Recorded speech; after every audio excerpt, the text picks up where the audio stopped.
Shalom, shalom, queridos. Bom dia, uma ótima semana a todos vocês, em nome de Yahushua. Hoje nós vamos ler para vocês um artigo muito especial. É um artigo que a gente fez uma tradução, né, de alguns amigos americanos que a gente achou muito interessante, né? E esse artigo da comunidade Yahushua, ele se chama O Novo Céu e a Nova Terra de Yah. Ou seja, no artigo nós vamos tratar que este é um evento pós-milênio e nós vamos dizer para vocês o porquê que a gente acredita que é um evento pós-milênio, tá bom? Você que ainda não é inscrito em nosso canal, se inscreva, ativa o sininho das notificações para você não perder nenhum conteúdo lançamento aqui na comunidade Yahushua. Nós vamos começar a ler o artigo para vocês. E nós vamos mostrar para vocês o porquê que a gente acredita, né, que deve ser pós-milênio. Né? Pós-milênio, alguns eventos que a gente vai citar para vocês, que é o quê? O novo céu, a nova terra, tá bom? Nós vamos mostrar para vocês que é um evento pós-milênio neste artigo da comunidade Yahushua. Ok? Então vamos lá. A qualidade de vida para os justos e pecadores durante o milênio será uma ordem de grandeza superior à nossa imaginação mais maluca. Viver em um mundo onde a autoridade suprema sobre todas as nações não é a corrupta ONU ou estar sujeita aos caprichos da ordem homogênica baseado nas regras do EUA. Em vez disso, em um mundo onde a autoridade final indiscutível será a de Yahushua, né? E é algo que deve abrir o apetite de todos os cidadãos do mundo. Muitos líderes e entidades mundiais não darão as boas-vindas a Yahushua quando o ouvirem nas nuvens se aproximando da terra, cercado pelos anjos do céu. Eles tentarão impedir o seu retorno à Terra, disparando todos os seus mísseis balísticos para o céu. E sem sucesso. A derrubada dos recentes balões alienígenas é talvez uma prática muito preliminar para o evento real. Então nós vemos aqui que é um artigo bem interessante. E nós queremos deixar claro também que a gente não está aqui afirmando e fazendo sensacionalismo de dizer que não, eles vão mirar uma bomba atômica em Yahushua e vão destruir Yahushua. É uma possibilidade que pode haver, né, por conta de todas essas guerras e por conta da guerra que vai estar acontecendo, quando tudo isso, né, começar a ocorrer, que nós já sabemos que poderemos estar então muito próximos disso, ok? A derrubada dos recentes balões alienígenas, como eu disse, é talvez uma prática muito preliminar para o evento real, porque por eles derrubarem esses balões alienígenas, pode ser que eles acreditem que irão fazer isso e ter, né, êxito com Yahushua, mas não vão. Lucas nos informa sobre o destino desses resistentes malignos.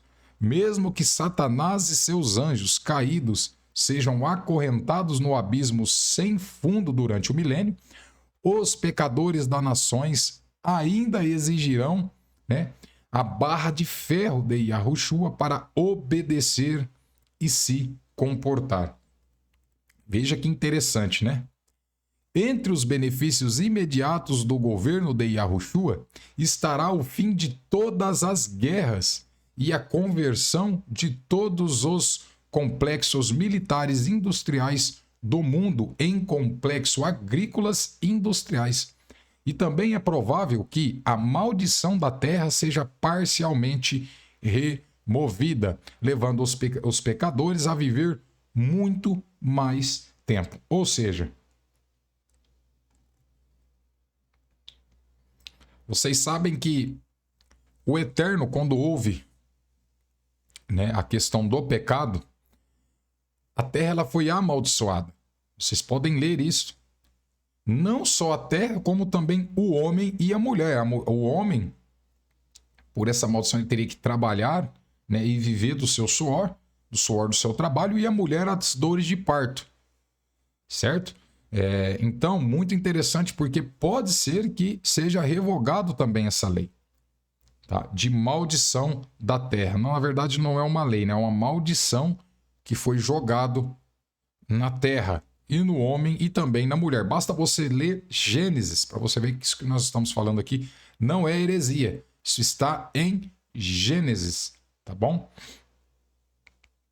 Sem pandemias também, sem esquemas da WEF, sem políticos corruptos, sem ditadores, sem discriminação, sem injustiça, sem fome, sem sede, sem greves civis, sem as elites de 1%, que muitos poucos sabem disso. 1% da elite mundial possui 90% das riquezas do mundo. Isso é um absurdo, isso é uma aberração. 1% possui 90% de todas as riquezas do mundo. Para vocês terem ideia de como é, né, a situação hoje. Então a gente acredita também que estará tudo sem terremotos, sem furacões, sem exploração do trabalho, sem propaganda LGBT, com todo respeito aos LGBTs, mas a gente acredita que no milênio não vai ter essas propagandas, sem pedófilos, né? Sem animais selvagens, ou seja, animais que vão se atacar. E a lista continua dos benefícios e direitos do governo de Yahushua, né? É por isso que cada célula do nosso corpo anseia por viver na era vindoura, ou seja, no reino milenar do Mashiach, ou seja, Yahushua. Mesmo com o que foi dito acima, a era milenar será falha. Olha isso. Por que será falha essa era milenar, sendo que Yahushua vai estar aqui? Porque ainda haverá morte nos acampamentos dos pecadores, certo? E o que acarreta dor, tristeza, né? Entre os justos, perdendo entes queridos também, porque muitos desses justos vão ter entes queridos que não vão se converter, né? A conduta rebelde persistente de alguns pecadores constituirá constante fardo e dor para os justos, tá? Como os crentes fiéis hoje anseiam pela era do milênio, os justos, junto com Yahushua, ansiarão pela vinda após o milênio. Pela vida após o milênio. Quando Yah criará um novo céu e uma nova terra após o julgamento final de Satanás e após o julgamento do grande trono branco dos pecadores ressuscitados. Tá? A breve descrição do novo céu e da nova terra, né, nos 2 últimos capítulos do livro do Apocalipse, é um vislumbre da vida na bem-aventurança eterna que os justos desfrutarão para sempre. Você consegue ler isso nos 2 últimos capítulos do livro do Apocalipse. Vocês podem acompanhar lá para vocês verem esse vislumbre. Tá? Nos novos céus e na nova terra, dizem as Escrituras que há 7 coisas notáveis por sua ausência. Ou seja, 7 coisas que não vão existir mais.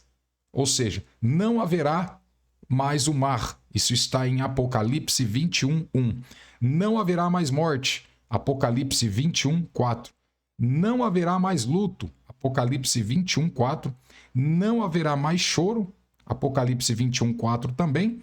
Não haverá mais dor. Apocalipse 21:4 novamente. Não haverá mais maldição. Apocalipse 22:3.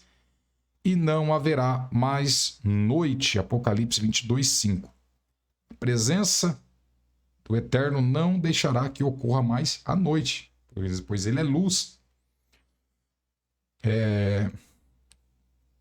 O novo céu e a nova terra não vai ter isso. Ele não vai ter mais o mar, não vai ter mais a morte, não vai ter mais o luto, não vai ter mais choro, não vai ter mais dor, não vai ter mais maldição, nem noite. Isso você encontra em Apocalipse 21, 1, 21, 4 e Apocalipse 22, 3 e 22, 5. Tá tudo lá resumido para vocês, né, que na nova terra e no novo céu não terão essas coisas, ok? Iá criará um novo céu e uma nova terra, porque a terra, em vez do céu, será sua nova morada permanente. Olha o que diz: e viverá com Yahushua e os justos na nova cidade de Jerusalém, que descerá do céu. As pessoas precisam entender também que a nova Jerusalém, a nova Jerusalém, ela vai descer dos céus. É isso que está escrito no livro do Apocalipse. Tá? Ela vai descer do céu. A Jerusalém terrena e o seu templo, que Yahushua construirá em seu retorno, não serão mais necessários quando Iá recriar o céu e a terra. A descrição da Jerusalém celestial, que descerá à terra, está além de qualquer palavra humana. Tudo o que podemos fazer é continuar sonhando com esta cidade vagamente descrita pelo apóstolo João em Apocalipse 21, 22. Muito interessante, né? Agora vamos chamar a atenção que não devemos confundir a Jerusalém terrena com a Jerusalém celestial. São duas coisas distintas, tá? E há distinções marcantes entre as duas cidades. Aqui estão algumas das características distintivas, né, que diferenciam as duas cidades.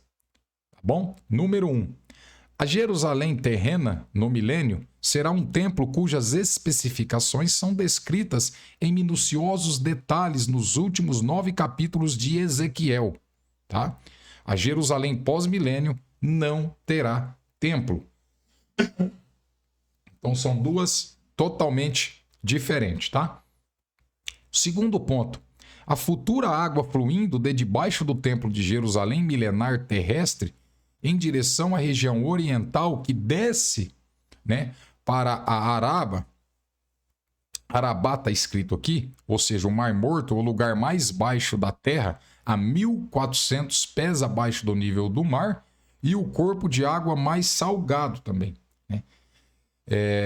Trará vida aos mortos para que os peixes abundantes possam ser colhidos no atual, quer dizer, Mar Morto.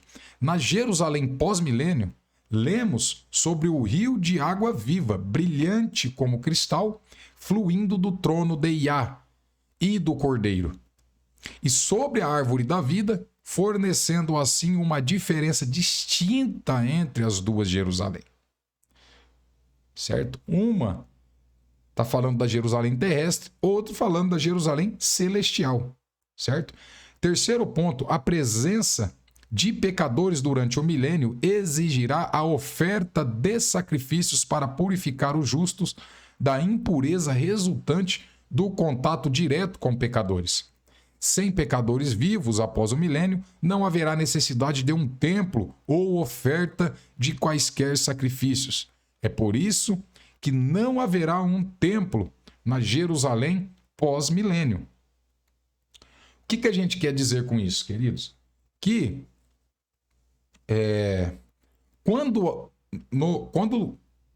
foi implantado o reino de Yahushua na terra, o que vai acontecer? Ainda vai ter pecadores, então vai ter que ser reconstruído o templo para que sejam feitos sacrifícios para os pecados, porque ainda haverá pecadores na terra. Só não vai haver o templo na Jerusalém pós-milênio, ou seja, depois do milênio. Então nós acreditamos que essa Jerusalém ela só vem após o milênio, porque aqui vem antes, ainda haverá pecadores, haverá templo, né, para que seja feito sacrifício por conta dos pecadores que ainda vão estar na terra. Agora vamos para o ponto de número 4. Não haverá noite na Jerusalém pós-milênio, pois a glória do Pai Iá ofuscará a luz do sol e da lua. Este não é o caso da Jerusalém milenar, onde as ordenanças do sol e da lua continuarão a governar o dia e a noite. Então, mais uma distinção. E a Jerusalém pós-milênio não haverá noite, porque a glória do Pai irá nos iluminar. A Jerusalém terrestre ainda precisará, tá, de ser governado pelo sol e pela lua, pelo dia e pela noite. O ponto de número 5, né?